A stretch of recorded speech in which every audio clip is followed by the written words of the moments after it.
नमस्कार, मैं सचिन कुमार। आप देख रहे हैं खबर फास्ट का डिजिटल प्लेटफॉर्म। 15 अगस्त 2025 को 79वें स्वतंत्रता दिवस पर प्रधानमंत्री नरेंद्र मोदी ने लाल किले से 2047 तक भारत को विकसित राष्ट्र बनाने का संकल्प दोहराया।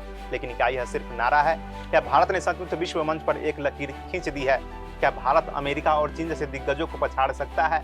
लेकिन क्या ये इतना आसान है? हम भारत की राह, चुनौतियों और रणनीतियों का विश्लेषण करेंगे। चलिए शुरू करते हैं। पीएम मोदी ने अपने 104 मिनट के भाषण में विकसित भारत 2047 का रोड मैप पेश किया। भारत आज विश्व की चौथी सबसे बड़ी अर्थव्यवस्था है। आईएमएफ के अनुमान के मुताबिक 2030 तक भारत $8 ट्रिलियन की अर्थव्यवस्था बन सकता है, जो इसे तीसरे स्थान पर पहुंचा देगा। लेकिन अमेरिका और चीन से आगे निकलने के लिए भारत को 6 से 7% की वार्षिक विकास दर से आगे बढ़ना होगा। पीएम मोदी ने आत्मनिर्भर भारत पर जोर दिया, जिसमें मैन्युफैक्चरिंग, ग्रीन एनर्जी और डिजिटल इनोवेशन शामिल है। उन्होंने चीन के देन शियांग पिंग के सुधारों का जिक्र करते हुए भारत को वैश्विक आपूर्ति श्रृंखला का केंद्र बनने की बात कही। लेकिन क्या यह संभव है? आइए चुनौतियों पर नजर डालें।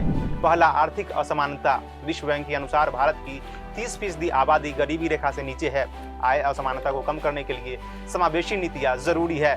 दूसरा, शिक्षा और रोजगार। यूनेस्को के डेटा के मुताबिक भारत में केवल 50% युवा स्किल्ड हैं। 2047 तक 40 करोड़ नई नौकरियां पैदा करनी होंगी, जो एक बड़ी चुनौती है। तीसरा, इंफ्रास्ट्रक्चर गैप। नीति आयोग के अनुसार भारत को 2030 तक इंफ्रास्ट्रक्चर में $1.4 ट्रिलियन का निवेश चाहिए। ग्रामीण क्षेत्रों में बिजली और इंटरनेट की पहुंच अभी भी सीमित है। चौथा, पर्यावरणीय संकट। भारत दुनिया का तीसरा सबसे बड़ा कार्बन उत्सर्जक है। 2070 तक नेट जीरो का लक्ष्य हासिल करने के लिए ग्रीन एनर्जी में भारी निवेश जरूरी है। पांचवा, वैश्विक प्रतिस्पर्धा। चीन की मैन्युफैक्चरिंग ताकत और अमेरिका की तकनीकी श्रेष्ठता से मुकाबला करने के लिए भारत को अनुसंधान और विकास में निवेश बढ़ाना होगा। वर्तमान में भारत का अनुसंधान और विकास खर्च जीडीपी का केवल 0.7% हिस्सा है, जबकि चीन और अमेरिका का 2 से 3%। अब ये भी जान लेते हैं कि भारत को 2047 तक विकसित बनाने के लिए क्या करना होगा। इसमें पहला है आर्थिक सुधार। मेक इन इंडिया और पीएलआई स्कीम के तहत सेमीकंडक्टर और इलेक्ट्रॉनिक्स में निवेश बढ़ाना होगा। 2025 में भारत के लिए 5000 स्टार्टअप यूनिकॉर्न बनने की राह पर हैं। शिक्षा और स्किल्स। नई शिक्षा नीति 2020 में 75,000 नई मेडिकल सीट्स जैसे कदम भारत को ग्लोबल एजुकेशन हब बनाएंगे। स्किल इंडिया मिशन को और तेज करना होगा। Green energy. भारत का 500 गीगावाट सोलर पावर लक्ष्य है और ग्रीन हाइड्रोजन मिशन इसे क्लाइमेट लीडर बना सकता है। चौथा, वैश्विक कूटनीति। भारत मध्य पूर्व यूरोप कॉरिडोर और क्वाड जैसे गठजोड़ वैश्विक आपूर्ति श्रृंखला में मजबूत करेंगे। पांचवा, डिजिटल क्रांति।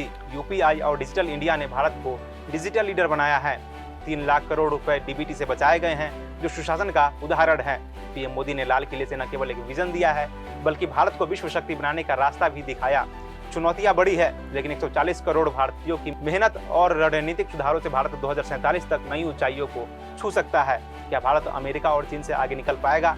यह समय और हमारी सामूहिक इच्छा शक्ति तय करेगी। आप क्या सोचते हैं?